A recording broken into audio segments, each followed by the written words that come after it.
Okay. Good morning. On behalf of the Florida Department of Health and Volusia County, welcome to the 2021 Path for Hope Virtual Summit. This session is being recorded. My name is Lynn Kennedy, and I'll be your facilitator for this session. You have joined the session titled Ocala Recovery Project.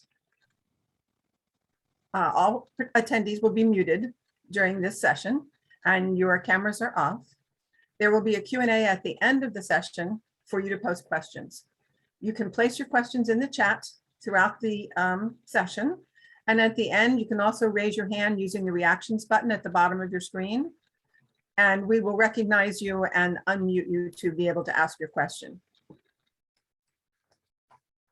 Let's see, what else do I have to share with you today? If you have requested CEUs for this session, please indicate your presence responding to the pop-up that'll show on your screen about halfway through the presentation. And we want to thank the Path for Hope Summit Planning Committee partners, Advent Health, Community Coalition Alliance, One Voice for Volusia, SMA Healthcare, and the Volusia Recovery Alliance. Volusia Recovery Alliance. It is my pleasure to introduce you your presenter for this session. And I'll give you a brief bio for EMS Captain Jess Blaire. He's with the Ocala Fire and Rescue. He is an EMT and paramedic for over 20 years. He's the SWAT medic for the Ocala Police Department and the flight medic for the Shands Air Critical Care Transport Program. He is also an EMT and medic instructor and the co-founder of the University of Florida Critical Care Transport Paramedic Program. He also serves as a State of Florida EMS Advisory Council appointee for the Florida Department of Financial Services. Welcome, Captain Blaire. Thank you, Lynn. I appreciate the opportunity to present to you guys today. So at the beginning of this whole thing, when the Department of Health in Marion County came to Ocala Fire Rescue and asked them for help managing the opioid crisis, we were kind of like, we already help you manage the opioid crisis, because every time someone overdoses, we go out to wherever they are and we resuscitate them and we package them and put them in the ambulance and take them to the hospital. Our agency had no idea about all of the other things that go along with addiction. So this presentation is kind of giving you an overview of our program and then some of the barriers that we've had to overcome, everything from building capacity in our recovery resources to changing the culture, shifting the culture of our firefighters and paramedics, because what we were doing before obviously wasn't working. And we're helping transform what we do in our area as far as recovery resources go. So just a little overview of what we're going to cover. A little bit about Ocala Fire and how we got to where we are now, some background of the problem, the vision and the mission that we have for all our small part of this program, the challenges along with the solutions that we've come up with, the benefits, the services we provide, a little picture of the continuum of services just for our area, and then some flow charts and stuff that we made up with the help of our hospitals, kind of how someone who uses plugs into our system and moves through the system, and how we've tried to make it a little bit more efficient. Anytime I say me or we, I mean the whole system. I don't mean to take credit for any of this by myself. This has all been kind of a collaborative project, and we have probably 30 or 40 different partners that helped us get to where we are now. So I just want to make sure everybody knows, if I say, I shouldn't ever say I, but if I say we, it's the whole system. All right, so we'll jump right in. Ocala Fire's been around for quite a while, 136 years. We've got about 128 to 130 line firefighters. Most of those are paramedics, but some of them are EMTs. We sit in the 4th largest county in Florida. Marion County has about 360,000 residents. 60,000 of them live inside the city limits. Our county isn't unique, but it's one of those counties that has 2 different systems. We have a Marion County Fire Rescue, that does the whole county outside of the city. And then we have the city fire that takes care of just inside the city limits. So I'm going to give you some statistics a little bit later on. Those statistics are just for the 60,000 people inside the city. The county has 300,000 more people, and the problem is just as bad out there of the drug use problem. In 2019, Ocala Fire responded to 114 overdose calls. Those weren't calls that dispatch said were overdoses. Those are calls that we got on scene and the person was actually in cardiac arrest from an overdose or required some kind of emergent intervention like airway control, Narcan, stuff like that. So fast forward a year and that number increased 97% to 224 calls. Again, actual overdoses, not somebody accidentally took too many of their prescription beta blockers or something like that. These are people using opiates, methamphetamines, all different kinds of drugs, and they overdosed. Recognizing the problem, our Department of Health in Marion County came to us and said, we've got this problem and we're looking for innovative solutions on how to affect positively the problem. And one of the stipulations that they had in order to get their help, monetary help, was to have a community paramedicine program. Ocala Fire partnered with Advent Health in our county to come up with a community paramedicine program. And the hospital gives us the 20 highest utilizers, and we go out there and make sure that they're taking their medicine. We do a medication reconciliation. We make sure they have food. The city owns their own power company, so we make sure they have power. And we partner with other agencies. Marion Senior Services is one of the agencies we partner with the most to provide services to people who are over 60 years old, with food security, transportation to their doctor's appointments, primary care referrals, stuff like that. Since we already had a system in place to provide community paramedicine services, the Department of Health thought they would be able to partner with us using all the resources we already had relationships with to help people with substance use disorder and opiate use disorder.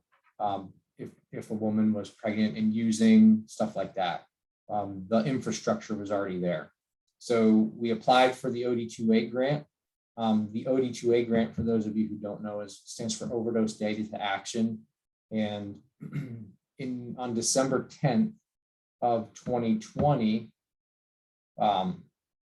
we received word that we were awarded the grant along with several other people in our county.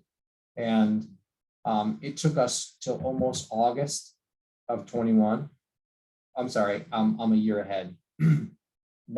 December of 2019, we were getting the award, and it took us to August of 2020 to get all of the contracting and all that kind of stuff straight. So it was kind of frustrating at the beginning there, but ever since that award was made, we've been full send on giving people all the resources that that we can. So at the beginning, it was just, can you help us with this problem? And now that we had funding and a plan, we had to identify the problem. And one of the things we quickly figured out was addiction was a symptom of a much larger and complex problem. Differentiating between someone who was addicted, well, we were only talking to people who were addicted. Not ever having been addicted to anything, I didn't understand why they did it, how they continued to do it. I and the people who worked for us just thought it was somebody continuing to make a bad decision over and over and over again. They were self-destructive. And the culture here at this fire department was, why would I want to leave somebody Narcan and enable them to overdose? There were rumors about people who use drugs having parties where some of the people would use, other people wouldn't use, and they'd be standing by with Narcan. So somebody could use a lot of drugs and really, really, really get that high they were chasing without fear of overdosing, because the other people were there with the Narcan. And if they stopped breathing, they would give them the Narcan and kind of draw them back. So there were all kinds of misconceptions and bad information. So in the period that we've had the OD2A grant, we've provided a lot of training to our department that changed our culture. And in changing the culture, we understand the trauma that usually precedes drug addictions, and as an agency are much better at providing services for these people who have these profound traumas that they're medicating themselves with the heroin and opiates and all the other stuff to try to numb themselves from the trauma. So that was one of the eye-opening experiences that we've had, is we're treating a symptom of a much bigger problem. So the mission, we wrote this mission and vision at the very beginning, but now that we're a little more than a year into the program, we are revamping our mission and vision because it's changed a bit. So the mission is to provide free substance independence and rehabilitation services to anyone suffering from addictions effects by combining community resources for the most compassionate and efficient patient-centric care. One of the things that we came up with as an agency was we wanted the care to revolve around the patient, just like our EMS operations. You don't ever treat every congestive heart failure patient the same, because what works for one person doesn't necessarily work for somebody else. So that's one of the benchmarks that we wanted to measure our program against, is we wanted the treatment to be perfect for every patient. And then the vision was to eradicate substance use related deaths in Marion County. Pretty simple, right? No big deal. Very, very early on, we came up with some pretty big challenges. There were 6 major challenges that we'll go through kind of one by one and unpack.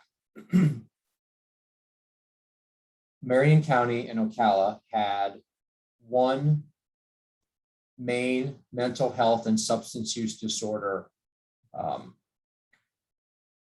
building or company. They had been in the county for a long, long time. They were well established. Law enforcement was familiar with them, and anyone in the area who had problems with substance use disorder, opioid use disorder, or had any kind of behavioral or mental health problems had been to this place before. Because they had been there so long, it seems to me from the outside looking in at the time that they were kind of callous. They developed a callous because they were used by the same people so many times. So they had some antiquated inclusion and exclusion criteria. Because they were the only game in town, they controlled who went where and when. And it really seemed like they were operating in a silo. So because they had so much control, it was really difficult to work your way into the system. The good part is the fire department was even more dug in and well established. So it only took a couple of patient encounters where we were kind of beating our sledgehammer against their door and not getting in, where our fire chief made some meetings with the top people over at the agency, and things started to happen. So the number one challenge was we didn't really have a great system to begin with. Our system counted on when somebody overdosed, they called 911. In the matrix of our overdose call, law enforcement goes with us. So you overdose, 911 gets called, an ambulance, a fire truck, and law enforcement arrives. Whatever happens in that span of time happens. If the person needs Narcan, they get Narcan. If they don't need Narcan and they need emergency treatment, then they get it. But if it was an overdose, our law enforcement applied a protective custody order in the form of a Marchman Act. So the person had to go to the hospital. We never left anyone who overdosed at home, even if they could sign a refusal. We always transported them to the hospital. So that was the first step in kind of developing or establishing our system. From the emergency room, from the scene, they would get transported to the emergency room, which we quickly figured out wasn't always the most appropriate or best place for them to go, because they would get to the emergency room, and depending on how busy the emergency room was, they would just sit there. I will assume everyone knows a lot of times the drug the person takes, especially in the case of an opioid, can outlast the Narcan that you give them. So the doctors would sit on that patient and watch them for about 45 minutes. And if they didn't have anywhere to go in 45 minutes, the doctor was able to rescind the Marchman Act or remove the protective custody order and discharge that person. That was a huge problem. That was a huge problem for us because we had that patient as kind of a captive audience, for lack of a better term. We had them. We were able to talk to them. Even if they didn't want to talk to us, we were able to just kind of tell them about our system and that there was help and there was hope. And we were able to provide transportation to a recovery center or detox. But if those services didn't come really quickly, then the doctor would just remove the protective custody order and send them on their way. And in the cases of opiate use, they just got pumped full of Narcan. So the first thing this person wanted to do was go out and get rid of that crazy headache and the nausea and all that kind of stuff. So they would go straight back out to wherever they came from and usually use again. So because we didn't have a good system, Ocala Fire Rescue's chief started making some appointments and meetings, and we kind of established a system. The number 2 challenge was the long hospital wait times. Because we only had one game in town, if they were busy, they would tell us they were full, and they weren't really full. And the doctor didn't want that person sitting in the hospital all this time, taking up a bed for a heart attack or a stroke or a trauma. So they would rescind the protective custody order. So with the second challenge of long hospital wait times, Ocala Fire Rescue took on managing or coordinating the care for every single Marchman Act that came into the hospital. Between August of 2020 and December of 2020, Ocala Fire Rescue responded to the area emergency rooms over 300 times for overdoses. And when we got there, we got a report from the doctor. And from there, we found somewhere for all 311 patients to go. There was 311 patients between August and December. Every single patient was discharged from the hospital as a Marchman Act and transported to either our center here in Ocala. It was actually, the name of the business was the centers. So they were discharged to the centers for detox and treatment, or if the centers was full, we found another place to put them in our neighboring counties. So in that span of time, not one single person was discharged without detox or recovery services. Because the fire department is the fire department, we thought we probably weren't the most appropriate agency to be coordinating that care. So between August and December, we found another community partner called Lifestream. Lifestream had peer recovery specialists. They were much more qualified and capable than firefighters to relate to the problems that the people who were using drugs had. They were much more capable of, they had a bigger network of resources also. So we did it between August and December, and then in December, on the 15th of December, 2020, we passed that responsibility on over to Lifestream and their peer recovery specialists. So we established a system. Then the number 2 challenge was these people were sitting in the hospital, and that was unacceptable to our hospital system. So we started coordinating care. We found a more appropriate team to manage and coordinate that care. So we passed that care on to them. And then we attacked the challenge number 3, the patient's lack of transportation. This is still a problem in our county. For the immediate help, we started driving them. Our community paramedic started to drive them wherever they needed to go. If they needed to go to detox, we transported them there. From detox, when they were discharged, if they had meetings or their medication-assisted treatment appointments, wherever they needed to go, our community paramedic would kind of facilitate the transportation there. And it was overwhelming. So we partnered with our police department, and the police chief here, who is a huge advocate of recovery. He believes not in criminalizing the drug use as much, but we want to work with the person who's addicted to get them well, instead of just throwing them in jail and having kind of kicking the can down the road. So the police department helps us transfer those people, at least in the first emergent setting. If there wasn't a CP available to transfer them to a treatment center, then the police department would take them. They wouldn't just take them to places in our county. The police chief committed to take someone who needed recovery services to any county that touches Marion County. And that sometimes that took a police officer out of the system for an hour or two. But as part of establishing the system, the fire chief and the police chief were fully on board and committed all of the resources of both agencies to helping these people get to where they needed to go. It didn't take long to figure out, in order to build the system, you had to have good information.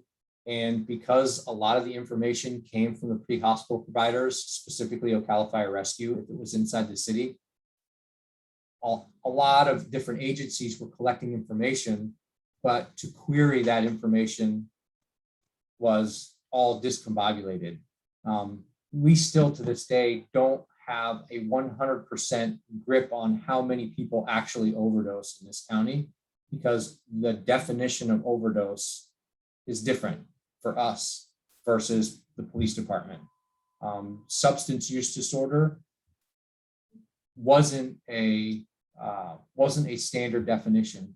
So one thing that we tried to do throughout our county with all the different partners was to standardize the data collection, so that when we queried all of our databases, we'd be able to get good, hard, fast numbers and know exactly how many people were overdosing and what an overdose was and what the substance was. To give you an example, our drug unit tests all the drugs that are confiscated on the raids that they do. So if you have somebody using drugs and they're smoking a joint and they pass out and they stop breathing because they were smoking marijuana, it doesn't go under an opioid use disorder problem. It goes under a marijuana problem. But now that we've coordinated all of the different agencies, because the marijuana is tested and has fentanyl in it, now we can classify that person as an overdose use, an opiate use disorder person, or an opiate overdose, because we have standardized all of the different definitions, and we can capture all the data from all the different agencies and report it. We report all the data to our heroin opioid task force here in Marion County. That's run by the Children's Alliance. So our data collection was a problem, but now everyone has standardized their collection practices. So when we report our data, it's good data. Because our area used the Marchman Act, that had some implications in the court system also. we've got a little bit of work to do in this county when it comes to the challenge number 5, a lack of judicial liaison. because the protective custody order is so easily rescinded by an emergency physician, when it's removed, that person the user has no obligation to seek care. And there is a cohort of patients that wants care and understands their problem and wants to get better, but is just not able to take that next step because they're so deep into addiction. So the Marchman Act now is used, we recommend it to family and friends. So the court system can help that person manage their recovery by making them do it. And at the beginning of all of this, we didn't have any kind of liaison. We didn't have any kind of buy-in from the court system. In fact, not to speak bad of the system, but they were kind of unaware of how much the Marchman Act was used and rescinded. So we engaged with the court system. And as part of that process, our Fifth Circuit was able to apply for funding for 2 more judicial liaisons. And now that they have that extra help, when a Marchman Act is applied by a family member or a friend, it's way more efficient for that person to be able to move through the system, whether it's going to a court-ordered program or court-ordered substance use disorder treatment or detox.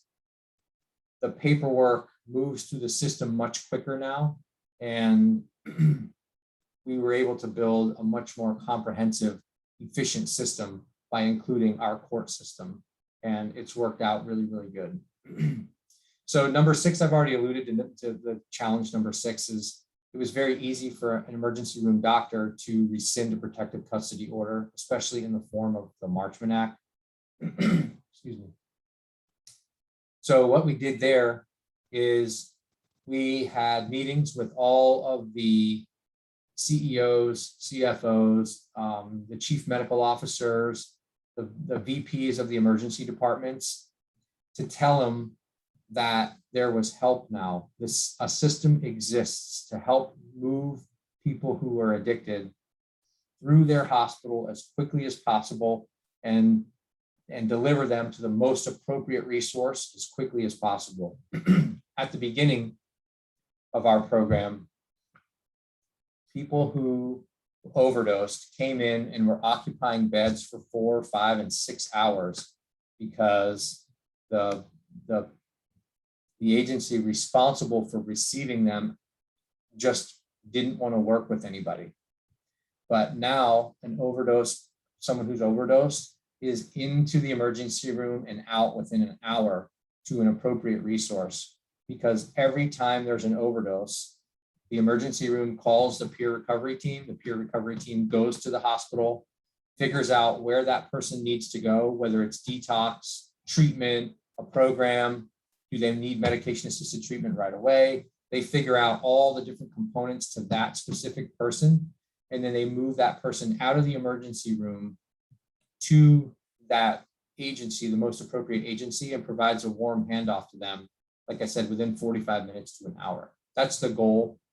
Depending on capacity, sometimes it exceeds the hour, but that's the goal of the program, is to get them out of the emergency room, get that emergency room bed open, and take the load off the emergency room as quickly as possible.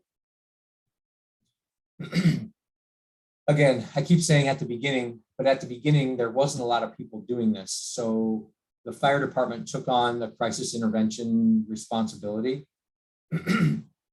As part of the OD2A grant, we have to refer people to medication-assisted treatment if it's appropriate. For the crisis intervention piece, we almost always intercepted people in crisis in the emergency room setting. In this county, we have the United Way. You're probably all familiar with the United Way and their 211 resource. Because we had a robust 211 system here, If they were having a mental health crisis or a behavioral health crisis, those were usually managed through the 211 system. But occasionally we would have somebody who was using come through the emergency room, and it was more of a behavioral health than a substance use problem. And in those situations, we would call 211, get a crisis intervention specialist, usually in the form of a peer recovery person, respond to the hospital and help our staff, the firefighters and paramedics. They would help our staff navigate that person to the right place. And again, the goal of that was to unload the hospital emergency rooms so that they weren't having to commit resources to dealing with a mental health crisis when we had people in another agency that were qualified to deal with a mental health crisis. And one of the things the peers were able to do was transport that person. If it was a Baker Act situation where the patient who was needing navigating services, if they weren't safe to transport, then the police department would transport them for us, and we would meet that person at the mental health services facility and do that warm handoff there. Medication assisted treatment.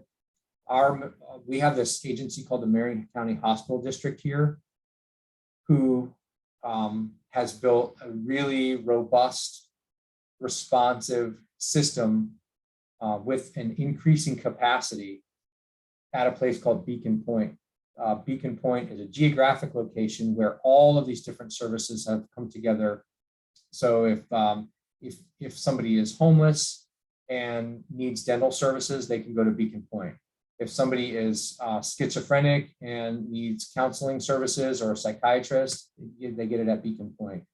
If someone had opiate use disorder or substance use disorder, was pregnant and needed resources, needs to enroll in Medicaid or Medicare, needs food stamps, any of that kind of stuff can go to Beacon Point, and all of the services that those people need are there at Beacon Point, including medication assisted treatment.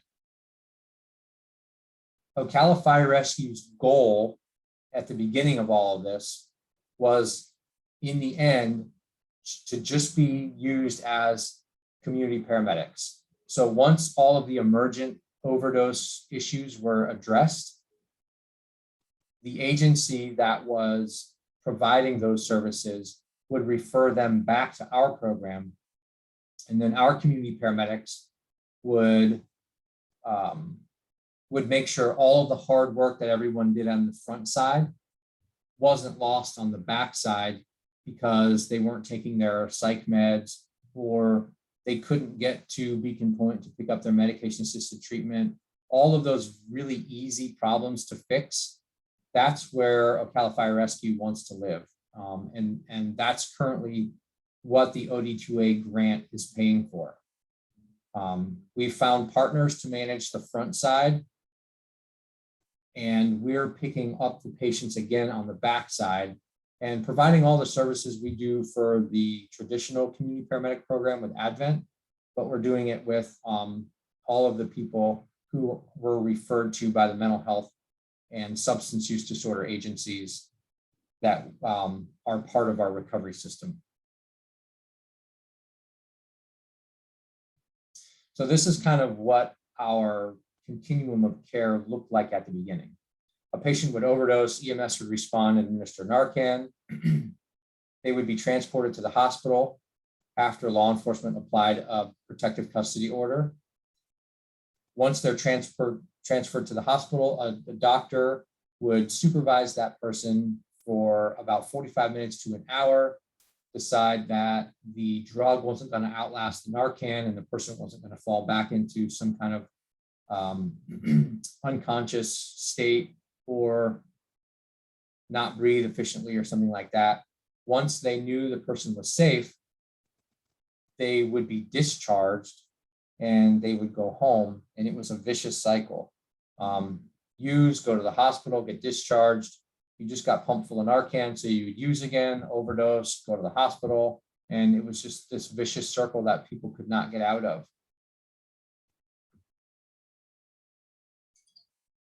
This is an example of what Advent Health Ocala's leadership and Ocala Fire Rescue kind of came together to produce. When somebody overdosed and they arrived at the hospital via ambulance,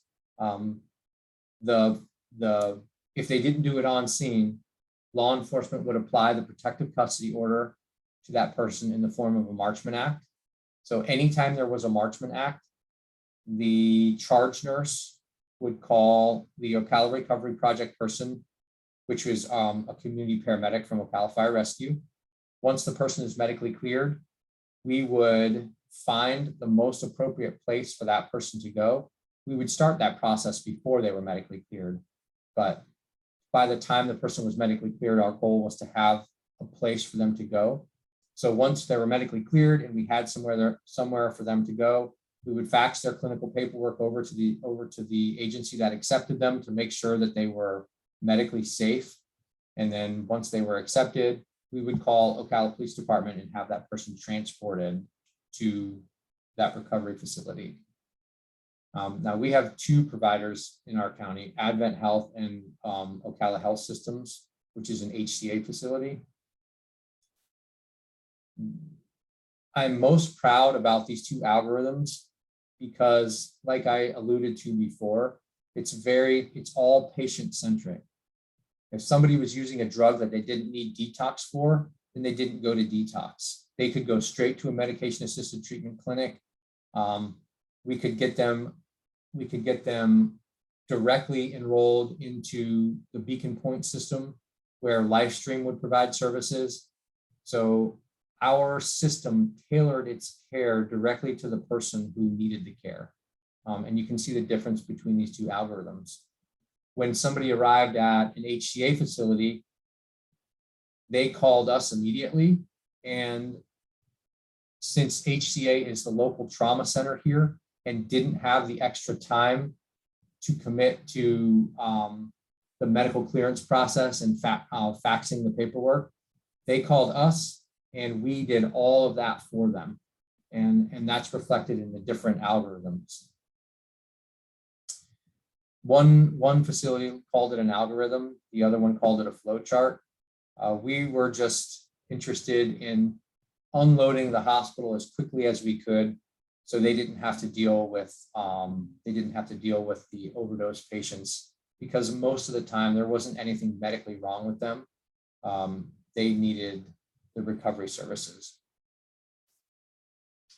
All right, so now we're 18 months into our program, and we've had some pretty hard lessons, and we continue to learn lessons, but these were the lessons that stood out to me, that if another county or city or municipality or agency wanted to stand up a system, these are barriers that you're going to come up against hard. And if you don't correct these, everything's going to fall apart for you. So silos aren't conducive to a recovery system. Very quickly, we learned that there were leaders in our recovery system that were toxic. And along with those toxic leaders came a toxic culture. When we would refer somebody out to the main agency here, first of all, their building looked like a cave. So there were, as soon as we dropped somebody off there, they felt like they were being kind of committed to care that didn't really care about them. Like it was dark, it was either really hot or really cold. The people sitting behind the counter weren't very welcoming, they weren't understanding. And the culture at that place was nasty, disgusting, toxic, whatever. I didn't even like taking people there because the place was so nasty. And I think that obviously came down from their leadership. When you would talk to some of the people that worked there, they were rah, rah, rah, let's heal people, let's provide services for people, but there just was no support on the backside. So this agency didn't share information with anybody. They were dead set against referrals. They didn't refer anybody out because they wanted that person to have to come back to them over and over and over again so they could do a wallet biopsy or an insurance biopsy. and bill for whatever they could. I certainly understand agencies need to bring in money so they can help more people, but the way this company did it was terrible. Since then, the leadership has turned over there. Those people don't work there anymore. A new agency has come in and bought that place and is turning it around. And now, just from new people coming in, the building hasn't changed, but it's almost like the people that work there bring light with them. When you bring somebody out there, I get the same welcome as the person who I'm bringing out there who is just overdosed on heroin, received Narcan, and is now going to detox. They treat people really good. Leadership is out there. They're working in the units. Also, the leadership is out in the community championing the cause. They provide resources as much as they can. So they took that agency out of the silo and made it available to everyone the same. They made it available to everybody, and it's a much better place to go. And I don't know what their statistics are, but I bet you their recovery statistics are better than they used to be. So you have to work, initially, you have to work with agencies that are in silos because everyone's doing the best work they can, but it's always better together. It might mean you share data with somebody in order to get them to share data with you. Whatever you have to do to get people out of their silos and working together, that's what you need to do. I need to give a lot of credit to the Marion County Children's Alliance here in Marion County because they drug people kicking and screaming out of their silos and made them work together. We have a heroin opioid task force that meets together, and it's the county's expectation that all the leadership from these different agencies goes there and reports their numbers. So it's a much more collaborative environment now. So number 2, availability is key. We have a phone that is manned 24/7, 365. Everywhere we go to pass out Narcan or to offer services to people, we give out cards that have that number. At the very beginning of this, we didn't have that. We were forced to give that 24/7 number out to people because as part of building our system, when I would get a card from somebody that claimed 24/7 recovery services, all you have to do is call our peer recovery specialist at this 24-hour number.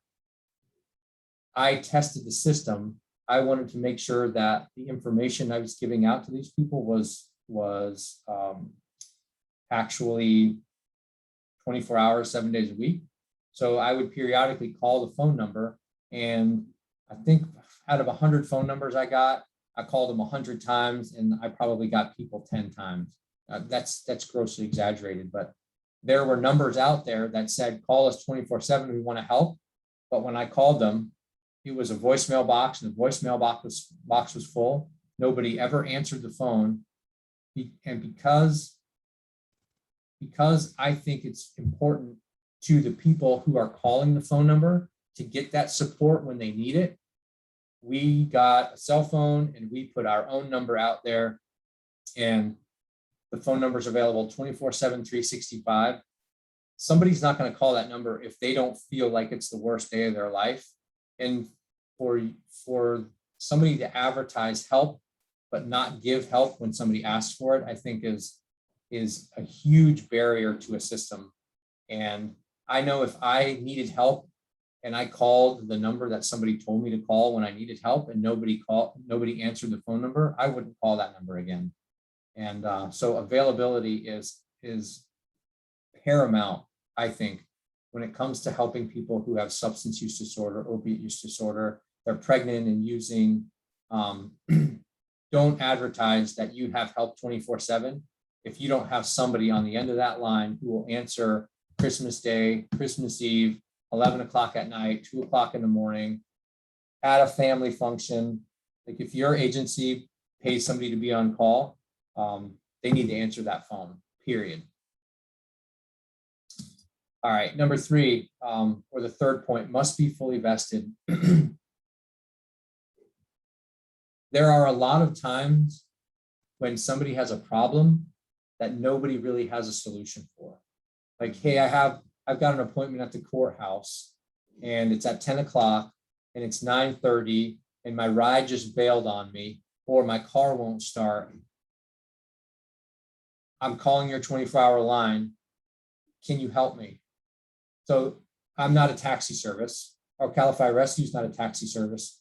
We don't even transport people to the hospital. Marion County does that. It would be very easy for our providers to say, can you call an Uber? Can you call the homeless council? Can you call this person, that person? Can you call them? Can you call him? When the person needs to get somewhere, and this is just an example, it's not always transportation.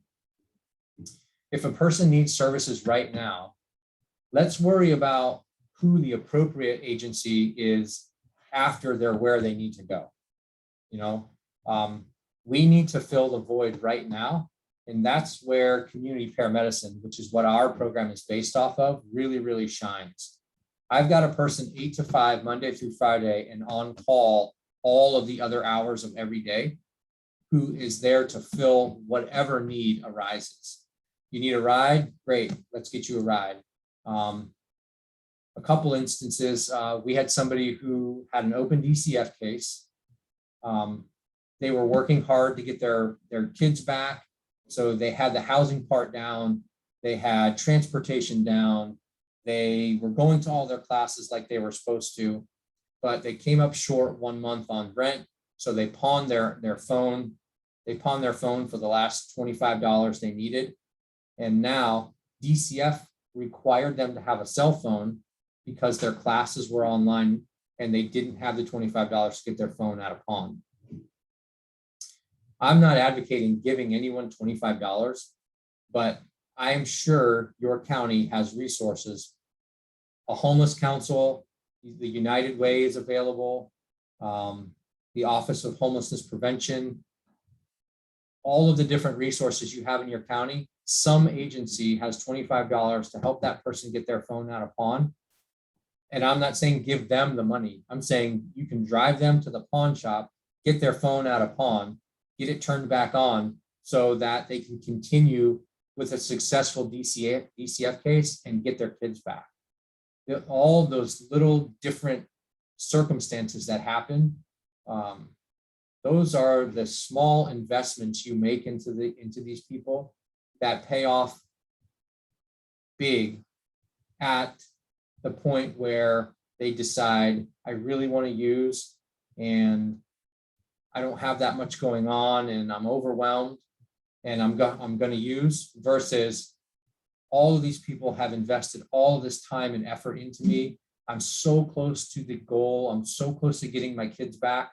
I'm not going to use because so many people have invested in me that I'm going to choose success over failure. So CP programs are great at making those investments. And then the last lesson, and I alluded to this in the beginning, detox is not recovery. Sending an alcoholic to detox means they're detoxed. That's all it means.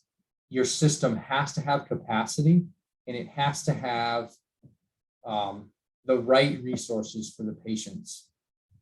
Remember that your community paramedicine, your OD2A program, your medication-assisted treatment, all of that is only treating one symptom of a much larger, much more complex problem. If you don't have a system to help fix the trauma that started this addiction process in the beginning, you're basically chasing your tail. One of the concepts that our program is going to tackle next is family unity. I'm not 100% sure how the fire department is going to plug itself in there. But I think if your people or your culture is send them to detox because they'll recover, or send them to medication-assisted treatment because that's the fix, that's what's going to get them unaddicted, I think that you're setting your system up for failure. and you're doing a disservice to the people who are addicted, because you have to address the problem that got them there in the first place, which is the trauma. So that's kind of a view of our program. I'm happy to answer any questions. I see that there's some questions in the chat. Feel free. Thank you so much, Captain Blaire. We really appreciate this. We do have a few comments in the chat, which I will read to you. I'd like to invite everyone to raise their hand. If you move your cursor to the bottom of your screen, there should be an area down there where you can raise your hand if you'd like to ask a question to be unmuted. You can also enter your questions into the chat box. So we have two comments from Jennifer, who says, "This is so amazing. Can we clone you guys throughout the state?" So that's an excellent comment. And she also writes, "This is very common, sadly." And I think that was in reference to the building and the agency you were talking about that wasn't as welcoming when you were first talking about that. Also, we have a comment from Carrie. "I love the taking that one extra step approach. It's sadly lacking in most of our systems of care." So I'll open it up again to questions if anyone wants to raise their hand. Nancy says, "Thank you, Jesse, for a great presentation and everything you do." One of the other big parts of our program is to get Narcan where it needs to go. I didn't mention that. And I think Jennifer is from the state, and she helps us a lot with our Narcan distribution. Whether your community is for or against distributing Narcan or not, our culture changed when a guy here in town who provided a lot of resources and a lot of support to the emergency services, his daughter overdosed and died. And it wasn't her addiction and her death that helped change our culture, but it was watching the family who supported the fire department and the police department so much, seeing the effects of her death on her family made a profound impact. And it changed the view from we're enabling somebody to you're buying somebody time to get well and be a productive member of society, and you're keeping that family unit together. To this day, that family still reels every July. And it's heartbreaking to see the loss and to know that we can make a difference in a family like that just by giving them Narcan. Maybe Narcan buys them another day, and maybe that day is the day they decide they've had enough, they're going to go get clean. That's what the Narcan does, and it's a huge part of our program. And actually, we use our EMS data to figure out where the hot spots are. And when we go past the Narcan out, we always get one or two people who decide the help is here now, I'm going to go with them. And so Narcan is both the antidote to an overdose, but it's also a vessel to make contact with people and create a connection. And that connection usually pays off. Maybe not that day, but it's like I said, it's that one extra step. It's that little investment that you make in people that gives you an opportunity to follow up and make a difference for that person. That's such valuable information. And my question for you, I think, would be in those early days when it was kind of uphill, how did you support one another to kind of keep putting one foot in front of the other to keep moving towards your goal? Was that a team effort that kept you all buoyant? Firefighters are a unique creature. So knowing that the heroin opioid task force was going to want numbers helped our guys a lot. I didn't want to underperform in front of all those people. So I made sure we gave out Narcan. We made sure we gave out Narcan. We made sure we documented our contacts correctly because we wanted to report to all the other agencies that we were trying to make a difference, which Ocala Fire likes to be kind of pushing forward on the forefront. The fire chief that we had is a big proponent of that also. So we always wanted to make other people aware of what our efforts were, and always pushing forward is what helped kind of motivate us to keep pushing up the hill. Thank you. To make a short We have story. another comment from Linda, who says, Captain Blaire Ocala is fortunate to have your heart, your compassion, and your vision. Thank you. That's excellent. We still have time for another question, but I'll go ahead and remind everyone to look in the chat for a link to an evaluation survey for this session. Also, if you've requested CEUs, you must complete the CEU survey. So there's another link in the chat box there. And in moving towards your next session, you'll want to return to your program, and also the link to the Path for Hope Summit webpage is in the chat as well, so that you can follow that to get to the program and find your next session, which will start at 11:20. Really want to thank you, Captain Blaire, for your expertise today and for sharing so many great lessons learned. I think that was so valuable to hear both your barriers and your challenges and your successes. It was really very worthwhile. Thank you very much. I appreciate the time, really do. Thanks. Thank you. I'm going to go ahead and read another from the chat from Recovering Futures. I am here for vets, and I am here for vets.org and Recovering Futures, recoveringfutures.com.